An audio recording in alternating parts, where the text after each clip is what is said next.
도내 주택가격 하락이 시장 침체로 이어지면서 실수요자들까지 영향을 주고 있습니다.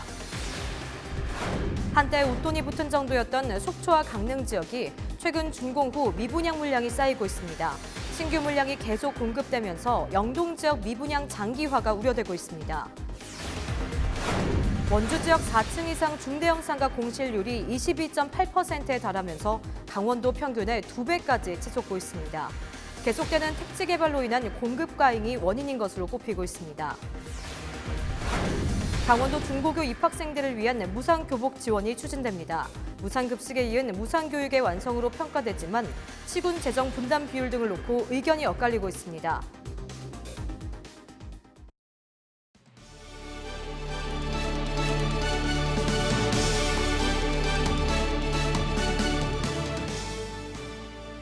시청자 여러분 안녕하십니까? 헬로티비 뉴스 강원입니다.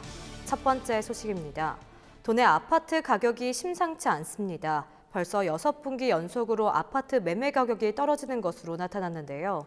특히 춘천과 원주, 속초 등 아파트 과잉 공급을 겪고 있는 지역에서 가격 하락세가 큰 것으로 조사됐습니다. 실수요자들도 이 때문에 주택 구입을 망설이고 있다고 합니다. 보도에 성기석 기자입니다.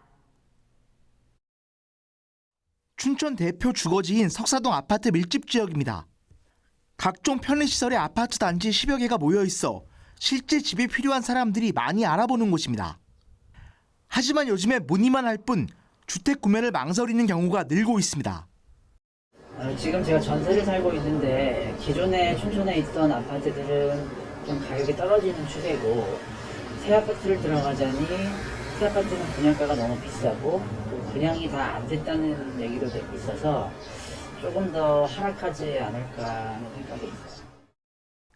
실제 춘천 지역 아파트 값이 하락하면서 최근 거래량도 크게 줄고 있습니다. 올 들어 4월 춘천시 아파트 밀집 지역인 석사동의 아파트 매매 계약은 총 20건. 1년 전 같은 기간이 절반 아래 수준으로 떨어졌습니다. 오히려 요즘같이 시절에는 매수인이 사고자 하고 가격 절충을 좀 보자 하면 오히려 매도인이 가격 절충을 해주는 이런 편이니까 오히려 좀 집 사기는 편리한데 또 사는 쪽 입장에서는 이게 또 결국은 낙찰가 아닌가라고 더 고민을 하는 편이죠. 지난해 도내에 공급된 신규 아파트 물량은 17,000여 세대. 여기에 올해 1분기에 5,200여 세대, 2분기에도 3,100여 세대가 입주할 예정입니다.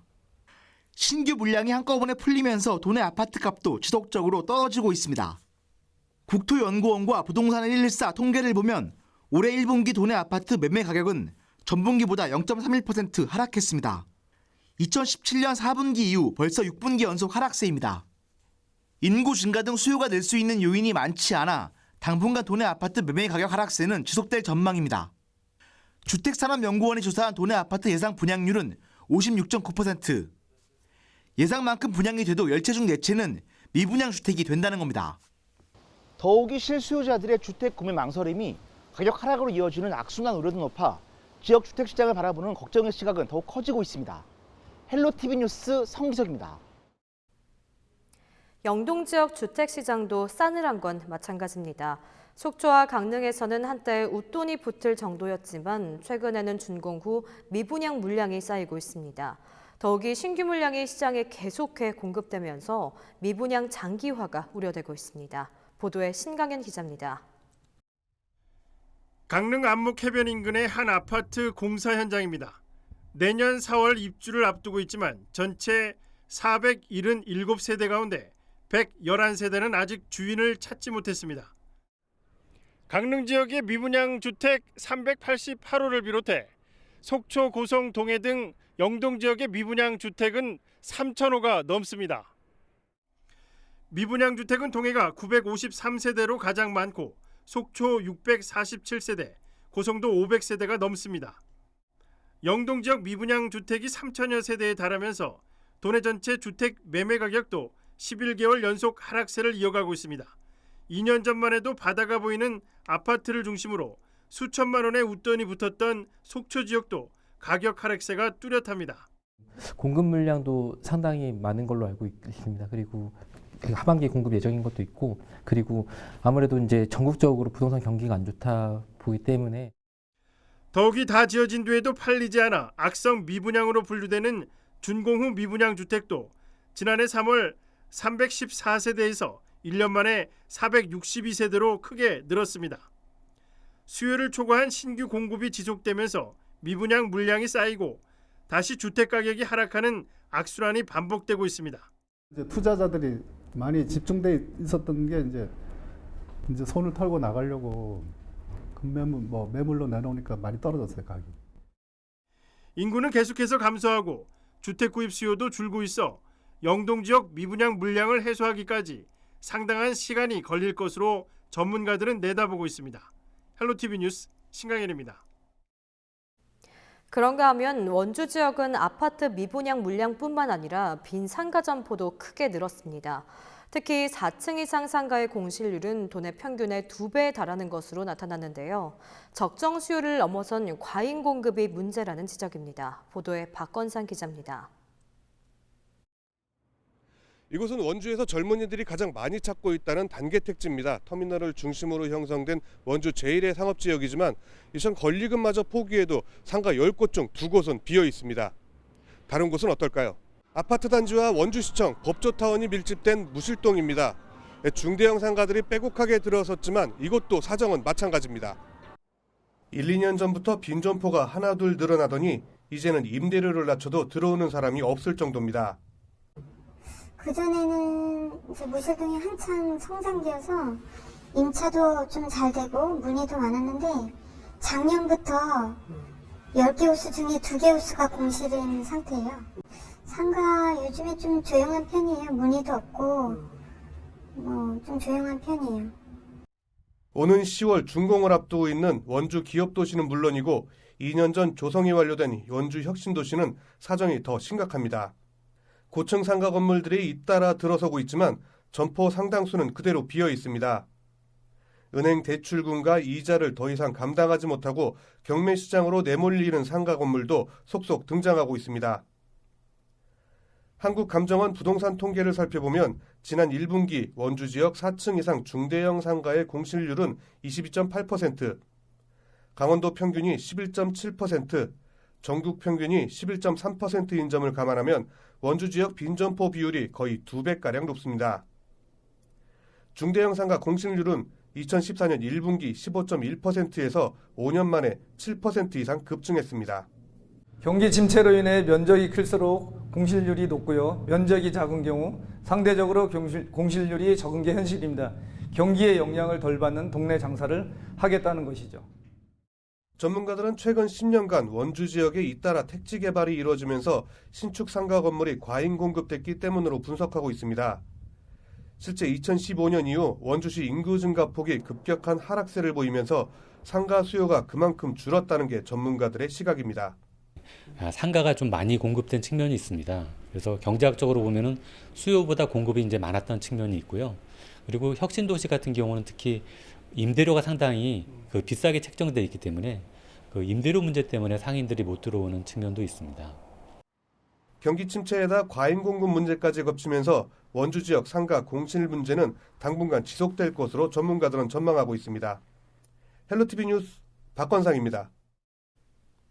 강릉시는 21일 시청 브리핑룸에서 기자회견을 하고 경포를 중심으로 한 해안가 북쪽 지역에 글로벌 영향력을 지닌 세계적 테마파크 조성을 추진하고 있다고 밝혔습니다.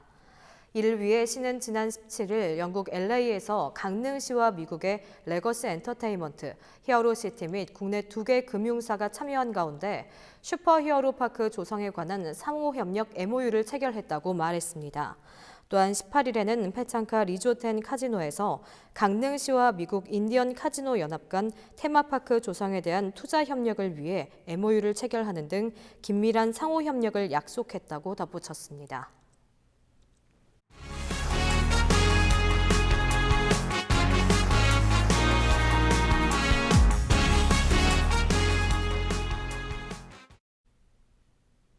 강원도와 강원도교육청이 무상급식에 이어 무상교복을 추진하고 있습니다. 관련 조례가 최근 도의회 상임위를 통과하면서 무상교복 사업 시행이 눈앞에 와 있는데요. 재원 마련이 관건으로 남아 있습니다. 한지영 기자의 보도입니다. 새학기가 되면 학부모들은 자녀의 진학 준비로 경제적 부담을 안게 됩니다. 가방과 학용품 등은 물론 수십만 원이 들어가는 교복까지 학부모들의 어깨는 무거울 수밖에 없습니다. 이런 학부모들의 부담을 덜기 위해 강원도와 강원도교육청이 무상교복 지원 사업을 추진합니다. 경제적으로 해가지고 지원을 받아서도 너무 좋고, 그리고 지자체에서 뭔가 우리 아이를 위해서 어떤 지원을 갖다가 해준다는 거에 대해서 조금 입학 선물을 받은 그런 느낌도 들고. 강원도의 교육위원회는 최근 이종주 교육위원장이 대표 발의한 학교교복 지원 조례안을 원안 가결했습니다. 이미 도내 10개 자치단체가 관련 조례를 제정해 교복비를 지원하고 있고 다른 시군도 검토하고 있어 이르면 내년부터 도내 모든 중고교 입학생에게 1인당 30만 원의 교복비가 지원될 것으로 전망됩니다. 전국의 시도 광역단체를 보니까 9개 도가 시행을 하고 있고, 또 우리 강원도도 무상 급식에 의해서 무상 교복에 지원하다 보면 학생 복지와 또 학부모들의 부담을 덜어드리기 위해서 이 조례를 발의하게 되었습니다. 무상 급식에 이은 무상 교복으로 보편적 교육복지 사업에 기대가 늘었지만 시행까지 풀어야 할 숙제가 남아 있습니다. 교육청과 기초자치단체들이 무상 교복 예산을 어떻게 분담할 것인지 합의하지 못했기 때문입니다. 학부모들의 교육비 부담을 줄이기 위해 무상교복 지원에 대해서는 대부분 시군이 뜻을 같이 하고 있지만 재정 분담 비율에 대해서는 의견이 엇갈리고 있습니다. 내년도 도내 중고교 입학생 2만 7천여 명을 지원하기 위해 필요한 예산은 81억여 원. 교육청은 지자체와 절반씩 분담을 추진하려 하고 있습니다. 이미 자체적으로 무상 교복을 지원하는 태백과 삼척, 홍천 등 10개 시군은 부담을 낮출 수 있어 환영하는 분위기지만 춘천과 원주, 강릉 등 학생 수가 많은 지역은 분담 비율의 난색을 보이고 있습니다. 지난해 도입된 무상급식에 이어 교복비까지 추가하게 되면 재정 부담이 커지기 때문입니다. 전체 100%를 하고 있다가 지금 이렇게 되면 군 단위 같은 경우는 예산이 많이 절감이 되는 경우잖아요. 일단 예산적으로 부담은 있겠지만 그래도 지금 전체적으로 가는 상황이라 70이 교육청인 거고 30이 강원도인 거고 강원도에서도 시군이 15가 되고 강원도가 15 이렇게. 이 밖에도 아직까지 관련 조례를 추진하지 않는 지역도 있어 내년에 도 전체 시군에서 동시에 시행될 수 있을지는 미지수입니다. 헬로티비 뉴스 한지영입니다. 공직선거법 위반 혐의로 재판을 받고 있는 이경일 고성군수에 대해 고성군민 만여 명이 산불 피해 복구 시기에 군정 공백이 우려된다며 춘천지법 속초지원에 탄원서를 제출했습니다. 대표 탄원인인 고성 산불 피해 비상대책위원회 노장현 위원장은 21일 오전 속초지원을 방문해 고성군 주민자치위원장과 고성군 이장단 연합회, 고성군 번영회 등 마을 주민 만 82명의 서명을 받은 탄원서를 제출했습니다. 군수님이 또 계셔야 뭐든 또 결정할 수 있는 또 위치에 있고 같이 극복할 수 있는 상황이 될 텐데 그런 부분이 상당히 좀 걱정이 되고요. 앞으로 복구를 한다 하더라도 아마 2년 정도는 걸릴 겁니다. 그런 부분이 걱정이 돼서 꼭 군수님이 필요하다. 노장현 비대위원장은 지난달 4일 발생한 대형 산불로 피해를 입은 이재민과 산불 피해지인 토성면에 살고 있는 주민들의 염원을 담아 재판장님께 탄원서를 제출하게 됐다고 설명했습니다. 인권단체 반올림의 황상기 대표가 자랑스러운 속초시민상을 수상했습니다. 황상기 대표는 21일 속초문화예술회관에서 열린 시민의 날 기념식에서 속초시의 자랑스러운 시민상 인권평화 부문상을 받았습니다. 시민인권단체인 반도체 노동자의 건강과 인권 지킴이 반올림의 대표를 맡고 있는 황상기 대표는 노동자 인권 향상에 기여한 공로를 인정받았습니다. 속초 시민 여러분께서 기급한 저에게 이런 큰 상을 주셔서 너무나도 감사하고 고맙습니다. 그리고 앞으로도 반올림은 지금까지 끝이 아니고 노동자의 질병과 노동자의 권한, 노동 인권을 위해서 앞으로도 지속적으로 반올림은 삼성전자 반도체 생산 라인에서 일하다가 백혈병으로 숨진 고 황유미 씨의 아버지 황상기 씨가 만든 인권단체로 반도체 노동자 직업병 원인을 규명하기 위해 활동하고 있습니다. 최근 3년간 도내 산업 현장에서 발생한 추락사고 사상자가 1000여 명이 넘는 것으로 조사됐습니다. 강원도 소방본부는 2016년부터 지난해까지 3년간 공사장 구조 구급 활동 분석을 한 결과 23명이 숨지고 1055명이 부상을 입었다고 밝혔습니다. 사상자 수는 2016년 388명, 2017년 328명, 지난해 362명으로 매년 300명 넘는 근로자가 공사장에서 목숨을 잃거나 다쳤습니다. 도 소방본부는 추락하거나 넘어져 다친 근로자가 절반으로 가장 많았고 낙하물 등에 의한 부상, 작업 공구에 의한 부상이 그 뒤를 이었다고 설명했습니다. 특히 전체 사고의 36%가 6월부터 8월 사이에 집중돼 각별한 주의가 필요하다고 덧붙였습니다. 동부지방산림청은 봄철 산불 조심 기간 동안 기동 단속을 실시해 불법행위 166건을 적발하고 1,548만 원의 과태료를 부과했다고 밝혔습니다. 동부청은 적발된 불법행위는 산림과 인접된 곳에서 불을 피웠거나 불을 가지고 산림에 들어간 경우 등이라고 덧붙였습니다. 또 봄철 산불 조심 기간 이후에도 임산물 채취와 임산자 실화를 방지하기 위한 불법행위 단속을 이달 말까지 실시한다고 말했습니다.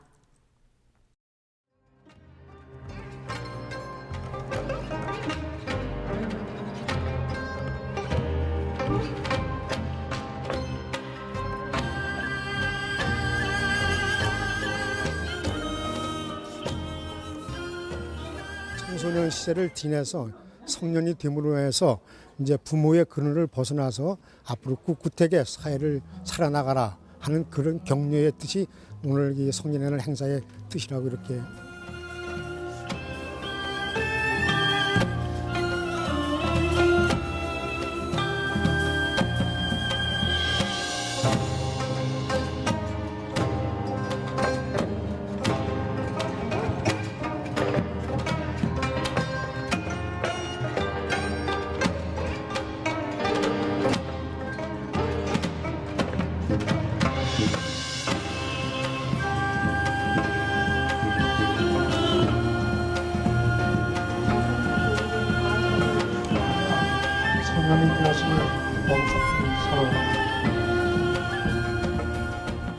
처음이라서 좀 신기해요. 기분이 좋아요.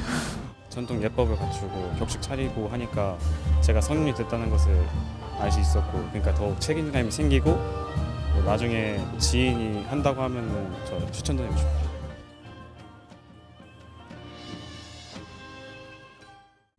CJ가 창조경제혁신센터와 공동으로 지역 유망기업을 지원하고 창업문화 활성화에 나서고 있습니다. 작은 기업의 홍보를 극대화시키는 오크리에이터스 프로그램을 통해서 지역 주도형 청년 일자리 사업을 지원할 계획입니다. 김남호 기자의 보도입니다. CJ와 창조경제혁신센터가 주최하는 오크리에이터스 공모전이 시작됐습니다.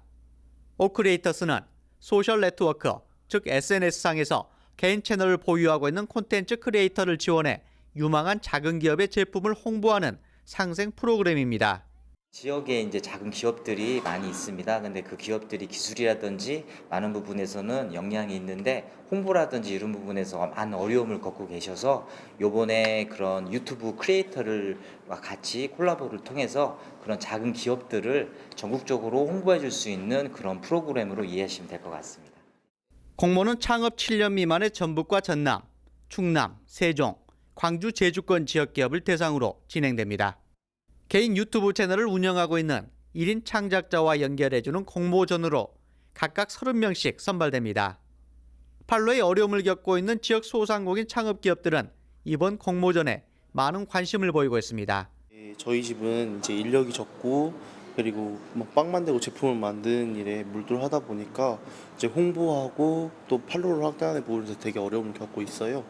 그래서 이제 저희 홍보 대행이나 요즘 SNS 홍보나 그리고 인터넷 방송 홍보를 대행해 주는 곳이 있다면 저희가 적극 참여해 볼 생각입니다. 작은 기업과 크리에이터 매칭 공모전에 선발된 기업에게는 케이블 방송 채널을 통해 영상을 송출할 수 있는 기회가 주어집니다. 1인 영상 창작자도 온라인을 통해 본격적으로 지역 기업과 상품 홍보에 나섭니다. 선정된 창작자는 최대 300만 원의 상금과 제작비도 지원되고 영상 콘텐츠 제작에 필요한 교육도 받을 수 있습니다.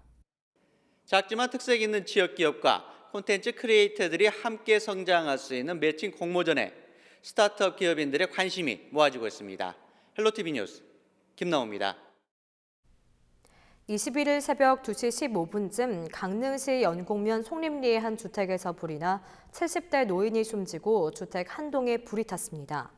신고를 받고 출동한 소방대원들은 불이 난 지 약 40분 만에 진화를 완료했지만 주택 내부 90제곱미터가 모두 불에 탔고 집안에서 75살 A씨가 숨진 채 발견됐습니다. 경찰과 소방당국은 주택 화재를 최초로 신고한 목격자 등을 상대로 정확한 사고 경위를 조사하고 있습니다. 춘천시가 21일 민방위 교육장에서 여성 친화도시 조성을 위한 시민참여단 발대식을 개최했습니다. 발대식에서는 춘천에 주소를 둔 20세 이상 18명을 시민참여단으로 위촉했습니다. 시민참여단은 2년 동안 여성, 아동, 노인 등 사회적 약자가 생활하기 좋은 도시 구현을 위해서 생활 불편사항 모니터링과 개선안 마련 등에 참여하게 됩니다. 한편 춘천시는 9월 여성가족부에 여성친화도시 지정 신청을 할 계획입니다. 영월군의 농산물 직거래 활성화를 위한 택배비 지원 사업을 추진합니다. 지원 대상은 농산물 우수관리 친환경 인증 농가이며 농가당 1년의 택배 250건 50만 원까지 지원을 할 계획입니다. 지원 희망 농가는 택배 증빙 서류 등을 첨부해 읍면 사무소에 분기별로 택배비를 신청하면 됩니다. 인제군이 라돈으로 인한 주민 불안감 해소를 위해 라돈 측정기 무료 대여 서비스를 시행한다고 밝혔습니다. 인제군은 다음 달부터 라돈 측정기 43대를 구입해서 환경보호과와 읍면사무소에 비치해 국민들이 부담 없이 대여해 측정할 수 있도록 할 계획입니다. 또 자가 측정에 어려움을 겪는 기초생활수급 세대를 위해 인제군 자원봉사단체와 업무 협약을 체결하고 찾아가는 라돈 무료 측정 서비스도 제공할 계획입니다. 라돈 측정기는 인제군 행정복지센터를 방문해 신청하면 국민 누구나 최대 2일간 무상 대여로 사용할 수 있습니다. 이어서 날씨입니다. 5월 22일 수요일 우리도 저녁 쾌청하고 맑은 날씨가 되겠습니다. 미세먼지 농도 또한 좋음 단계로 깨끗한 하늘이 예상됩니다. 다만 따뜻한 공기가 유입되면서 낮에는 다소 덥겠습니다. 아침 기온 춘천 10도, 속초 16도, 강릉 17도 등으로 바람이 잦아들며 전날보다 2도에서 3도 정도 높겠습니다. 낮 최고 기온 춘천과 홍천 26도, 속초 27도, 강릉 28도 등으로 기온이 큰 폭으로 오르겠습니다. 이어서 주간 날씨입니다. 영서 지역 이번 주 내내 맑은 하늘이 이어지겠고 동풍이 불며 대기의 질도 좋을 전망입니다. 금요일에는 낮 기온이 31도까지 오르겠습니다. 영동 지역도 주 후반으로 갈수록 기온은 꾸준히 오르겠습니다. 또 다음 주 월요일 비 소식이 있습니다. 우리 지역 바다 날씨입니다. 동해 전해상 맑은 하늘이 이어지겠고 파도의 높이도 잔잔하게 일겠습니다. 수요일 전국 날씨입니다. 공기까지 깨끗해서 바깥 활동하기 쾌적하겠습니다. 이번 주 내내 비 소식 없이 맑겠지만 주 후반으로 또 갈수록 또다시 30도 안팎의 한여름 더위가 찾아오겠습니다. 한낮엔 30도 가까이 올라 덥겠지만 아직까지 습도가 낮아 일교차가 크게 벌어지겠습니다. 아침과 낮의 기온차가 큰 만큼 건강관리 잘하시기 바랍니다. 수요일 아침 최저기온 서울과 충북 13도, 경북과 전북 12도, 경남 16도가 되겠습니다. 낮 최고기온 서울 25도, 충북과 전북 27도, 경남 24도 등이 되겠습니다. 전국 바다 날씨입니다. 전해상 구름 없이 맑겠고 파도 또한 잔잔하게 일겠습니다. 이상으로 헬로티비 뉴스를 마칩니다. 헬로티비 뉴스는 지영민과 함께합니다. 시청해주신 여러분 고맙습니다.